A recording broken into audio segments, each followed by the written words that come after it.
प्रणाम हजुर। हेर्नुहोस् न, हजुरहरूको यति धेरै अत्याधिक मागको कारण हाम्रो स्टक रित्तिसकेको थियो। फेरि पनि हामीले रिस्टक गरिसकेको छौँ है हजुर। यो शुद्ध श्री प्राणनाथ कालो लोकल तोरीको तेल अनि यति धेरै जुम्लाको आइटमहरू हेर्नुहोस् न यहाँ हाम्रोमा। यो एकदमै मिठो जुम्ली मकै, भुटेको मकैदेखि लिएर चुनेलो अनि यो भयो अनादि धानको चामल अनि गहत पनि जति पनि सकिएको छ हाम्रोमा सबै प्रोडक्टहरू रिस्टक भइसकेको छ। यो जुम्ली मिक्सी दाल अनि यो भयो नयाँ आइटम आएको छ है हजुर।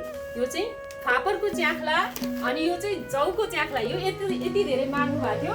हजुरको मागलाई मध्यनजर गरेर हामीले चाहिँ यो रिस्टक गरिसकेका छौँ। अनि यो आएको छ चनाको सातु अनि हाम्रोमा चाहिँ हजुरलाई यो सेतो जुम्ली मकैको चामल पनि है हजुर।